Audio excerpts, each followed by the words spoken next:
Welcome back to the studio. Today we're going to be looking at some news. We're going to be talking less about the controversial nature of the story and more about kind of the response from Wizards of the Coast regarding the changes to their characters with the new Magic the Gathering cards coming up. Now, Wizards of the Coast has been in the news recently quite a bit with their release of the changes. Also sending the Pinkertons out to get people, to harass people and threaten. Strange, but funnily enough, not what people are actually mad about. If you're going around on the internet, you've probably seen this picture of Aragorn, the new Magic the Gathering photo. And overall, I wouldn't say there's anything necessarily wrong with the photo itself. I'll forgive the tag up at the top of the video says Black Aragorn, Lord of the Rings. I didn't type that in. That was the name of the photo that I found on Google Images. So it's Google's fault. But the nature of Aragorn's race is not the priority for this story. I wanted to talk about this short paragraph that they give us, and I'm going to read it for you, and then I'm going to break it down kind of sentence by sentence and talk about what they're saying, what they should be saying. So this says, some characters may look different from previous depictions, and that's intentional. Good works of art, like The Lord of the Rings, are only enhanced by having multiple interpretations in the world. We believe ours will bring joy to many, many fans of both Magic and Tolkien. This fresh update was a conscious choice made in partnership between Wizards and MEE, Middle-earth Enterprises. So I guess we're just going to kind of take this first sentence, which is really important. Some characters may look different from previous depictions. Clearly. So does all of the artwork. And in fact, I think even the description of Gandalf isn't necessarily like Gandalf the Grey. It's like a different color. Kind of, I guess, probably to match up with maybe the rules and color systems of Magic the Gathering, the game, and less to match up with Gandalf the character, which is fine, I think, as long as you're looking at it from the game perspective. But this is Tolkien. We don't look at it from the perspective of what it's being adapted into. We always look at it from the perspective of Tolkien. But to finish that, it says, and that's intentional.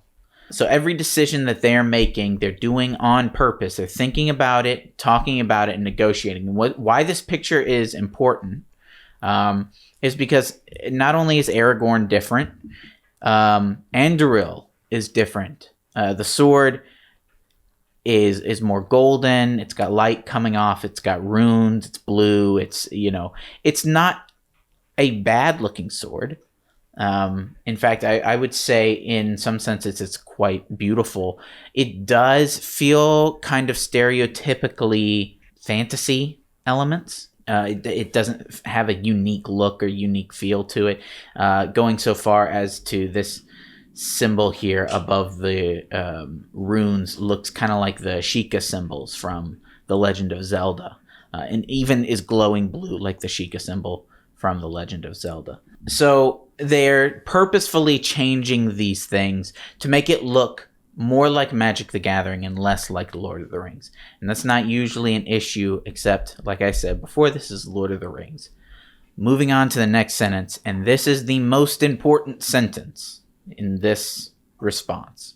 Great works of art, like Lord of the Rings, so we start off with a truthful statement, are only enhanced by having multiple interpretations in the world, ending with a false statement. And why is this a false statement, you might ask, this latter half of the sentence? Well, it's because when it says only enhanced by having multiple interpretations into the world, that has never been said about any piece of art ever in the history of anything. You don't have multiple interpretations of the Mona Lisa.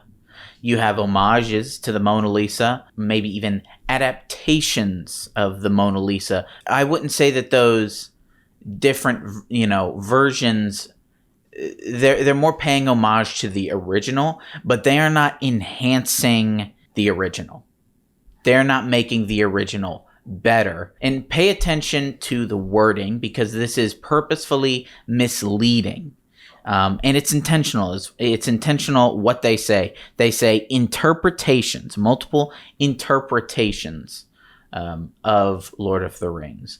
The Lord of the Rings movies are adaptations of the originals. They are not new interpretations. We're not changing the originals to better fit kind of something else. They have to change some things. And while that does change our perception of perhaps the way that Frodo and Sam look, or the way that Aragorn and Legolas look, there's adaptations, not new interpretations. To do this and to say that what they are doing is actually enhancing the original Lord of the Rings is false. Changing the way the sword looks, changing the way Aragorn looks, whether you agree or disagree, does not enhance the original Lord of the Rings. It can make a fun version, as we've seen with even the cartoons, if you enjoyed those, with the movies. It can make an enjoyable version that we may associate with the original, but it does not enhance it or make it the original one better. Now, moving on, it says, we believe ours will bring joy to many, many fans of both Magic and Tolkien. Again, misleading with this writing here. They say many, many fans, not all fans. The point of a company like Wizards of the Coast should be to bring fun and joy to everyone and make something for everybody. So if everybody enjoys Lord of the Rings, the original, as it is, then I think you can enjoy Lord of the Rings in the form of Magic the Gathering that looks closer to the book. I don't think changing things to make it look more fantasy or for certain politics or identity is going to change the way that people feel about the original. Again, you're not enhancing, you're not making the original better by changing it. You are simply making a copy of a copy. It's derivative. And I don't think that is good for the fan base. They're purposefully seeming like they're trying to divide the fan base with the way that they're framing this. Many of our fans, instead of all of our fans, it's not a good look. And lastly, it says, this fresh update was a conscious choice made in partnership between Wizards and MEE. This is, everything that they do, everything that they write, everything they post and say is on purpose. Every change to the characters, whether it be for the gaming sense, whether it be racially, whether it be visually, every choice that they make to change it, they have to sit down and decide with a bunch of people in a room. If the book describes a sword as looking like this or a place as looking like this, and they say, we don't want it to look like that, we want it to look like our interpretation, they have to make that decision. So understand that when they say things like, we're doing this for the fans weren't in that room. These were people who are trying to, as a company, as a business, make money. And so they are trying to get as many different people as they possibly can to make something. So the changes to the Magic the Gathering card set, while as controversial and as negative and dangerous as it may seem, is not nearly as dangerous as what the company itself is saying about what they're doing. It's not necessarily about race. This isn't about swapping what one character looks like. It's about the principle of why they are doing it and how they are doing it and what they actually believe it is doing for the original content. If you guys love Lord of the Rings, if you love Tolkien, if you love Magic the Gathering, I know I've enjoyed playing Magic the Gathering.